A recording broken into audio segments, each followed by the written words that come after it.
curtindo um podcast, né? Sabe o que você também vai curtir? Saber que o melhor flip de todos os tempos chegou. O novo Samsung Galaxy Z Flip 6, com Flex Cam, que tem zoom automático e faz selfies de 50 megapixels e com bateria estendida para nunca te deixar na mão. Vá a uma loja ou saiba mais em samsung.com.br. Samsung Galaxy Z Flip 6. Galaxy AI chegou. Quem é Besouro Suco? Nunca diga esse nome, ouviu? Besouro Suco. Eu tô falando muito sério. Se disser o nome dele 3 vezes, coisas ruins vão acontecer. Tipo o quê? Besouro Suco. Besouro Suco! Besouro Suco! O suco tá soltinho. Em 5 de setembro, Vambora com isso? a espera Partiu, novinha. acabou. Queremos agradecer a presença de todos nessa ocasião especial. Eu senti bem aqui. Eca. Garanta seu ingresso. Verifique a classificação indicativa.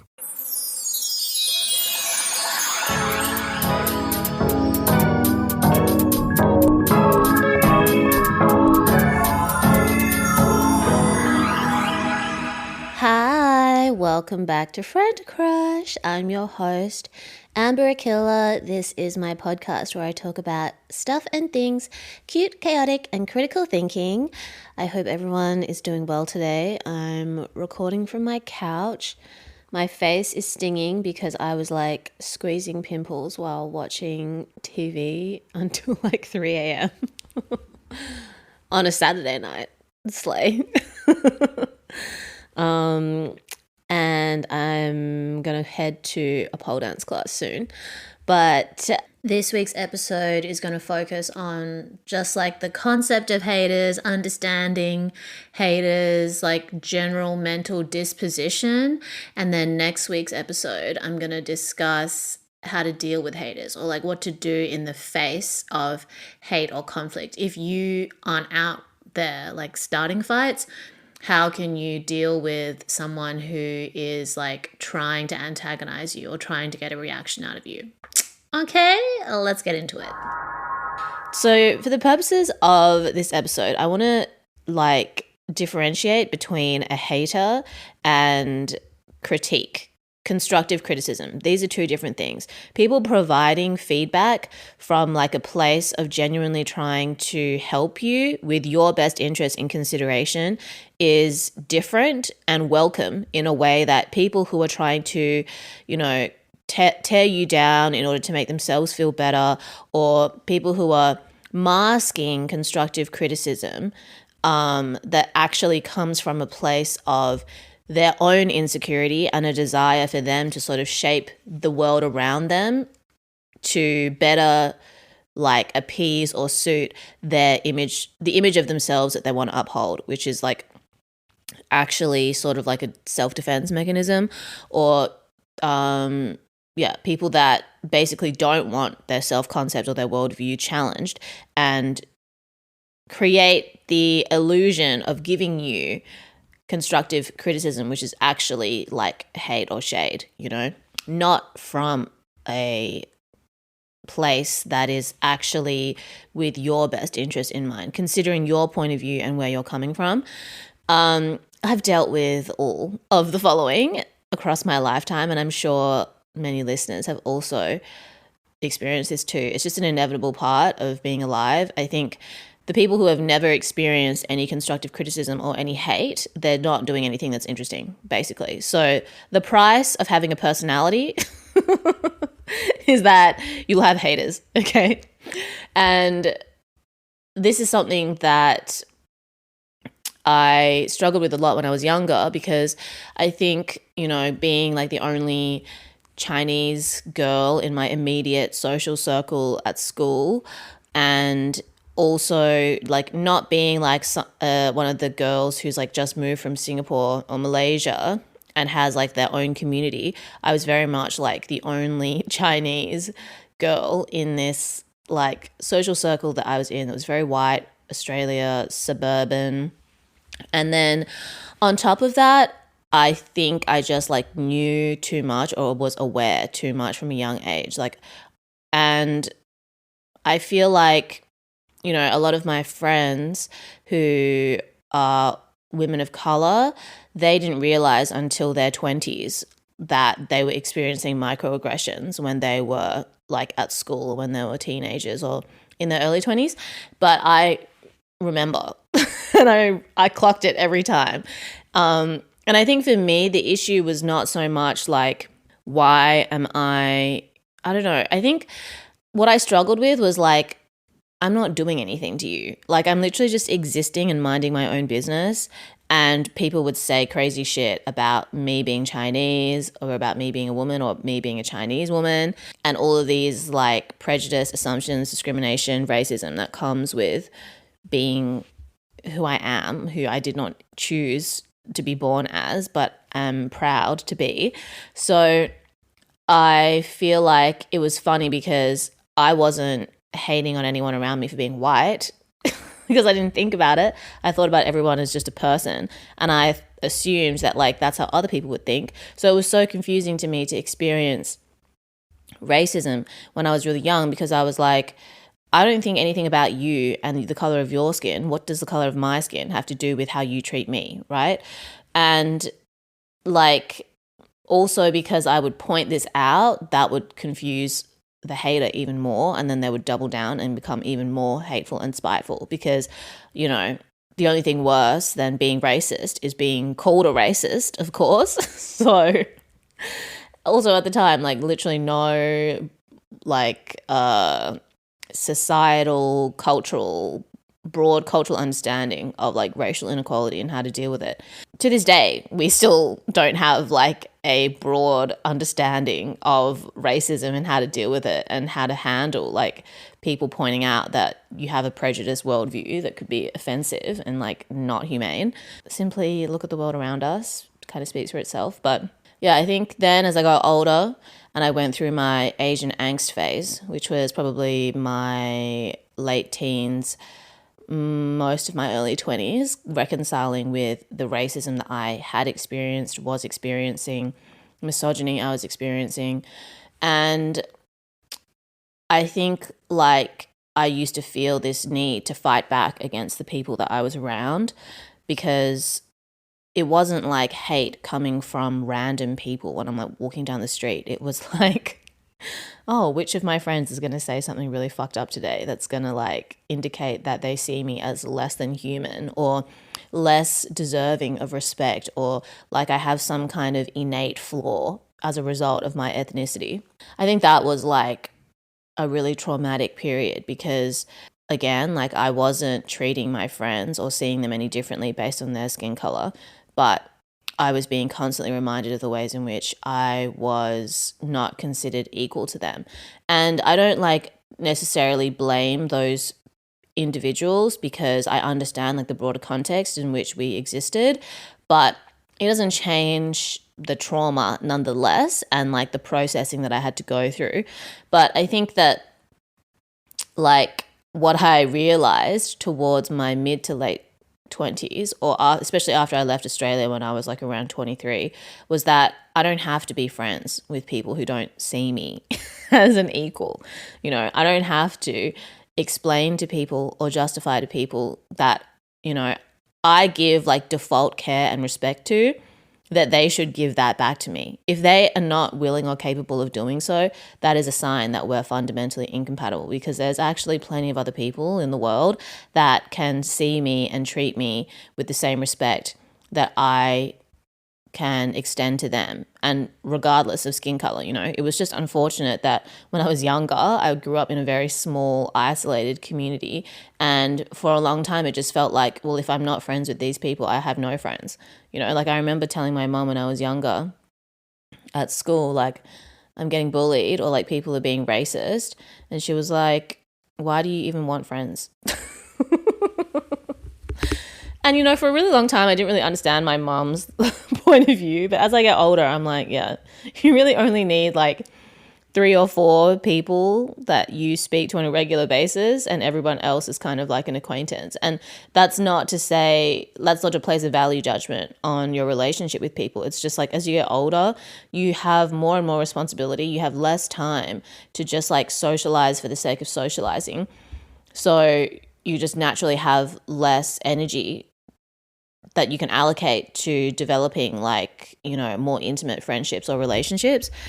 And it doesn't mean that I don't love like the people that I don't get to see on a regular basis or that I only have like a more superficial relationship with. But this idea that you need to have like a group of like 10, 15, 20 friends that you see like every week or party with all the time, kind of like made up, you know, or not sustainable in my opinion. Anyway, so yeah, there's a lot of like in real life hate that I dealt with before like social media really became a thing. And then of course I dealt with a lot of social media hate in all forms for many reasons. And I think that in real life hate really sort of trained me and prepared me for that, because I used to struggle with a lot of like online feedback as well. And of course, sometimes people are still fucking annoying. I'm only human. But I think that there was this huge turning point for me. It would have been like 2021 or 2022. One of the TikTok videos that I made went viral. And then my friend, I use that term loosely, sent me a link being like, oh, I found this video of yours in this forum.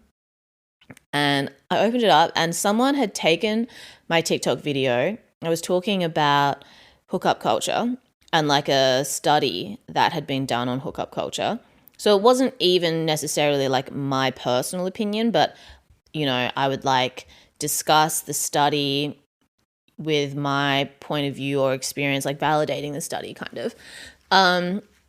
And someone had taken the video, posted it on an Instagram account, and then someone had taken the Instagram post and put it in this forum. I was like, why are you on this website? It was like a bunch of incels discussing this video, none of them really addressing what I was talking about in the video, just like making comments about my appearance, about the way that I talk, and like someone even comparing me to, I think, Tiffany from Daria. I'll take that as a compliment. Like they were saying as if it was a bad thing that I was an iconic Asian cartoon supporting character.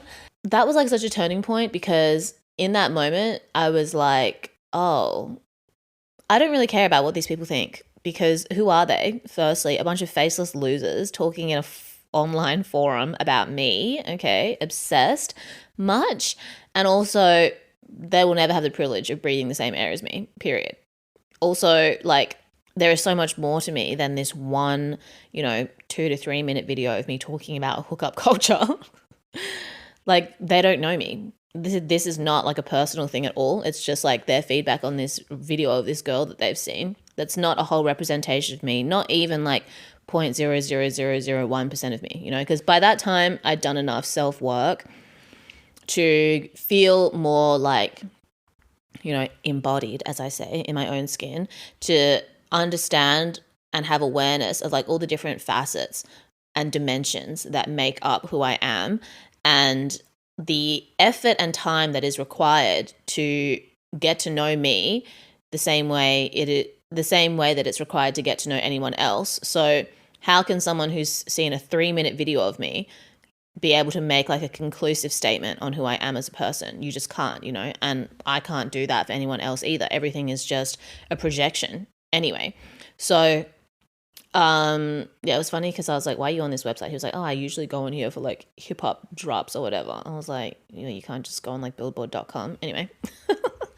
So that put a lot of the hate that I'd experienced like in person and also online into perspective, because I was like, okay, obviously these people are disconnected from themselves if they even feel the need to be like hateful to begin with towards someone who maybe has only been respectful to them or only minded their own business to them, and also like, their own lack of self-awareness limits their worldview and limits their ability to connect with other people, because they are limited in their ability to connect with themselves. Like, even though I can come across as a quote unquote hater, that's just like a persona and not actually a reality, because I'm not leaving hate comments anywhere. Like, I share my own point of view, which maybe some people think is spicy. But that's not hate, because I'm not hating on any particular person. Like, rarely do I stitch videos Rarely do I, make videos about a specific person. And even if I am, I'm trying to create like a balanced view, right? And a constructive critique, not just a hateful one, because it's too much effort to hate. And, bad vibes, bad for your skin, make you age. I don't want to have to get Botox. So,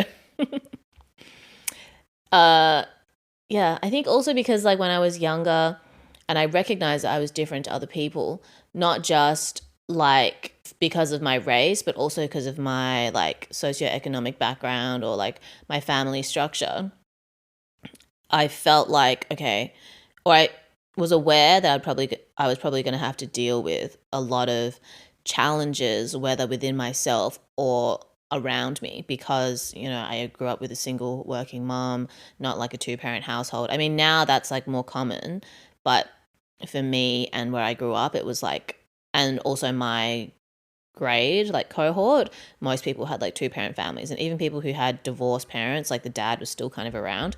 So for me, I just felt like, okay, I'm going to have like so many more problems than everyone around me because they have 2 parents, they are white, they have like generational wealth, or they have like, generations of people going to this school that I'm at. I think my mom just chose it because it was close to the river. She thought I'd have a nice view from the classroom. And I just assumed that like I was going to have so many more problems. But as I got older, I was like, damn, these white people have so many unresolved issues that's so much more difficult for them to reconcile with, because when you're in a position of privilege, when you're, subconsciously being conditioned in a place that's like, you're at the top of the totem pole and things just sort of come to you because of who you are, not because you've necessarily done anything to earn it, or like who you know, and not because you have the skill and talent required.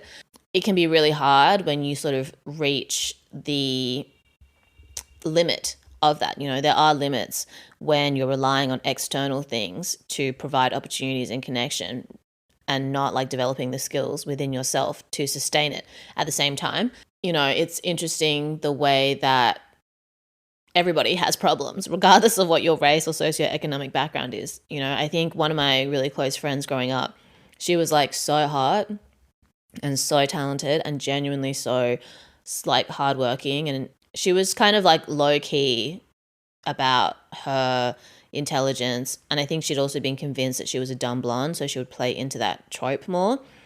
But she would get so much hate from other people because she was so hot, basically. Like, people were so jealous of her and always trying to tear her down, but she was still so hardworking and still so talented. So, that like double-sided experience made her the star that she is today, basically. Like, she didn't just get opportunities because she was hot. People hated her because she was hot and didn't believe that she was capable of being talented, but she was both.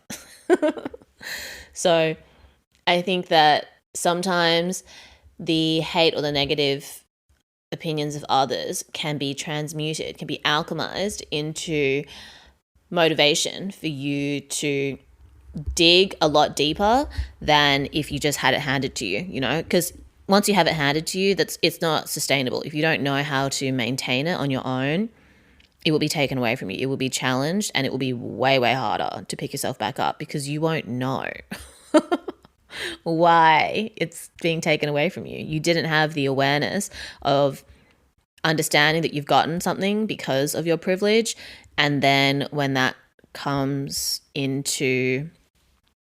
being challenged, it's like your whole like worldview and your whole self-concept has to be deconstructed and rebuilt, So I think it's crazy because I was like crying and throwing up at all different periods of my early 20s about the way that I was being treated by people around me.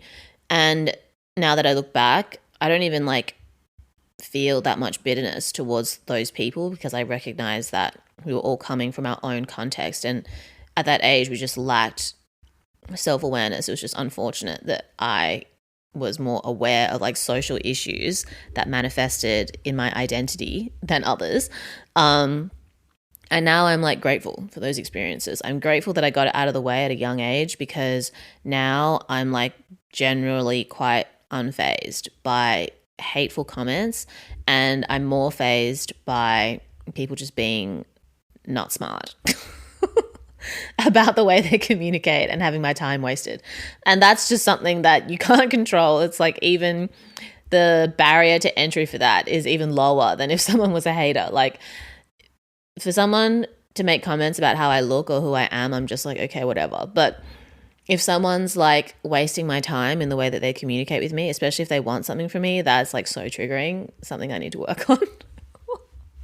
Like literally just now, someone asking me if I'm available for something tomorrow. And I'm like, bro, like where? What time? What are you trying to do? Like, because I could literally just stay home and edit this podcast episode. But yeah, like I feel like there was definitely a transition period where you go through feeling really angry, feeling sort of like defined by the way that other people can't respect you, refuse to respect you, see you as a human being, being defined by, you know, the injustices that you've experienced. And then if you can zoom out a little bit, recognize that those people are fighting demons.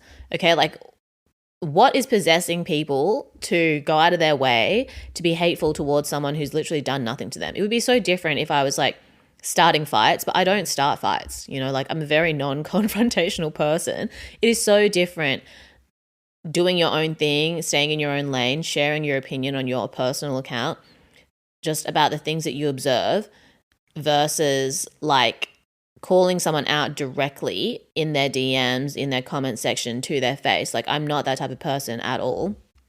And what I realized is just like, okay, my point of view is just triggering to people in a subconscious way, you know, like at the end of the day, 90% of your brain activity, 90 to 95% of your brain activity. I would argue that maybe 99% of some people's brain activity is all subconscious. They have no real productive conscious thinking, and their actions are all driven by their subconscious that they don't have an awareness of. So I'm speaking consciously and they're being triggered subconsciously. And that's what is causing them to want to start a fight with me, or causing them to think that I'm starting a fight with them when it's like, I'm not even talking to you. Like I'm making a video from my couch or in my living room, just like for the internet. I don't control where the video goes. I don't control anything in your life. And yet you need to make comments about me that have no basis in reality, not even relevant to the topic that I'm talking about. So I can't relate. And I used to be confused by my inability to relate. And now I'm like, it's good that I don't relate, because it means that I'm not behaving like that, you know? And other people would be able to explain it to me so clearly. Like, oh, you know, they're jealous, or like, oh, they're insecure. And I'm like, why would your insecurity manifest in that way? It's so dumb. Like, find God. Also for me, like, I really value the ability to, you know, see different sides of an argument, to bring together ideas and concepts that people maybe don't usually seek connection between. I think that's like just something that I try to do with my content and with the podcast, just to like, you know, how can you present an idea in a new way so that it can be like understood differently, you know what I mean? So part of that requires you to be challenged on your point of view. So even though I'm like so grateful for all the validation and the love that I get for the things that I do in any part of life, critique and hate is also kind of important. Like I don't welcome hate, but I am not grateful, but I think that it's still like an important part of being able to develop a stronger argument. Like every time I get crazy hate messages, I'm just like, okay, how can I better articulate what I'm saying so that I get less hate, or so that, you know, my argument becomes more immune to idiots? Hard to develop 100% immunity, but like, and it's inevitable that, you know, the algorithm pushes your content to random places. But yeah, I think that if I wasn't getting people saying like, oh, you're this, you're that, or like, I don't agree with this, I don't agree with that, I wouldn't be as motivated to continue to develop my point of view or develop like my opinion or to challenge myself to find like other ways of connecting information. When I think about the in real life hate that I've gotten, all the things that people used to make fun of me for when I was younger, like whether it was my ethnicity or my gender or my interests or my style or, you know, my music taste, I get paid to do all those things now. You know, even just like people who think that I'm like too mouthy or I talk too much, I'm like, oh, I get paid to do that too. So who's the real loser here? Yeah. So like I'm gonna do an episode about fitting in as well, because I've had a lot of people ask me when I go on live, like, how do I deal with not fitting in? And I think that, you know, everyone has their own unique perspective and their own journey and their own combination of skills and abilities. And your purpose in life is to explore those things and to celebrate it and to nurture it and to find like a positive contribution to the world around you with those skills. And sometimes, you know, the people that you're around, they're not the people that can benefit from your skill set and from your unique experience and your existence. And part of your journey is finding the people that can appreciate that and celebrate that with you. And I think like, yeah, when I was younger, I just wasn't in an environment like the environment that I'm in now that allowed for me to feel like comfortable in my own skin. And I think that's just common for everyone, you know, even the people that are like fitting in, they don't feel like they fit in. A lot of people are just pretending and doing whatever the other people around them are doing so that they don't feel left out. That's like just human instinct, human nature. You know, you want to fit in because it's like part of your survival instinct to be part of, you know, a crowd, part of the crowd to guarantee quote unquote safety. But obviously now we have like a frontal lobe so we can live differently and not like minimize ourselves in order to be able to get invited to like a shitty party with shitty people. So I think that, you know, it's shitty to experience hate, but you're allowed to decide how you respond to it and what level of impact it has on who you are and how you see yourself and how you move forward. And it's normal to have periods where it really gets to you and it really challenges how you see yourself and especially how you see the people that you're around. Like, it really shook me when I was younger to have like people that I really trusted or thought that I could trust, people that I saw as an equal, suddenly say like the most like white supremacist, like Trump level shit to me, like 2006, in 2006, okay, not 2016. Yeah, it was like really strange to go through that. I feel like I have a much stronger sense of self and just like indifference to other people's opinions now because of those experiences. And I'm always open to constructive criticism when I ask for it. And I will always be happy to provide feedback when people ask for it. But more and more I just recognize that, you know, everyone's on their own journey and their own timeline, and your friends and the people that you're around are here to, you know, cheer you on and mutually support, but there's nothing that you can necessarily do or fix for them and vice versa, you know? So I like see my friends when I want to have a good time, and then a lot of the things that you experience as an adult that are going on internally need to be addressed like in private, kind of, you know?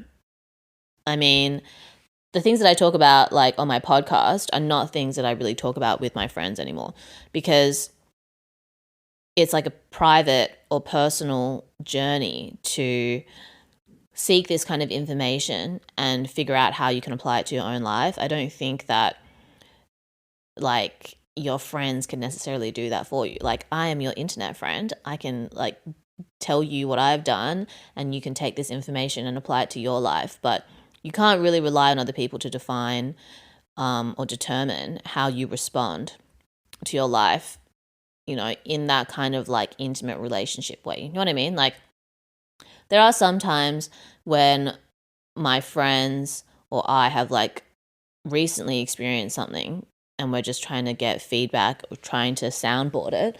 But it's not like, I don't think that, just because I tell my friend, oh, this is what I would do or this is what I would suggest, that they have to do it, or that like progress is going to come in the same way that it did for me, that it will for them. I'm just here to be like, if you need me, I'm here. Yeah, I guess my expectations for people changed a lot as well because of those experiences, and my ability to like take responsibility for my experience changed a lot too. Like, okay, well, I can't rely on these people to have a good time or to feel like safe. So I need to provide that for myself and just be more vigilant in like the company that I surround myself with, because it's not that it's not normal, but it's not healthy to be around people who you don't feel like you can be authentic with, or you don't feel like you can just exist as you are. And I don't think a lot of people really, I think that's actually like much harder for people to find than not, because they don't even know who they are. So if you can take the time to spend, just with yourself and like asking yourself, okay, what is it that I actually care about? What is it that I actually like? How is it that I actually want to live? And how can I take steps into doing that and embodying that so that I can attract people that are going to do that too? Like, there was obviously a part of me when I was younger that was not accepting of who I was either, or not yet able to accept, because like I was being stunted in my ability to do that by all these like idiots around me. And then when I started to sort of like tune out that noise and just focus on what I enjoyed and what I liked doing and who I actually enjoyed being around, it mattered a lot less like what other people thought about what I was doing, because I felt good about it and I had, the support of people who I actually liked and cared about. I don't know you, so why do I care about what you think about my life? You know what I mean? Yeah, let me know what your thoughts on this episode were. If you are going through like an angsty phase, or you've experienced hate and you don't know how to deal with it, you're feeling very triggered, it's going to be okay. Allow the feelings, thought dump out all your anger, and don't feel like you need to change anyone. People kind of have a right to be as problematic as they are going to be, because there's nothing you can do to change it. Don't waste your energy. So yeah, focus on being hot and having fun, as always. That's what we return to. Normal to deviate, but that is kind of like what we go back to anytime we feel like it's necessary to, change someone else's point of view or what they're doing in order to satisfy our ego or satisfy our self-concept that maybe we haven't really challenged enough. Yeah, just let other people be clowns and decide which circus you want to be a part of, if at all. Thank you so much for tuning in today. Let me know your thoughts and feelings on today's episode. Next week, I'm going to discuss what to do in the face of hate, or like how to deal with haters. Multiple different approaches depending on what your end goal is. Obviously, we don't want to be out here starting fights. I don't know how to do that. I'm not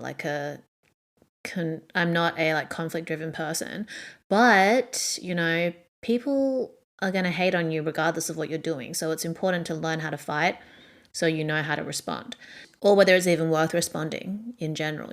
So let me know your thoughts and feelings on today's episode. Thank you for tuning in. Sending you love and slay. Sending love and slay your way. Take care. Follow me on all the things. Drink lots of water. Subscribe for exclusive voice memo episodes. Tell your friends and family you love them. Go be a better person. Stay hot and having fun, obviously. Love you. Speak to you soon.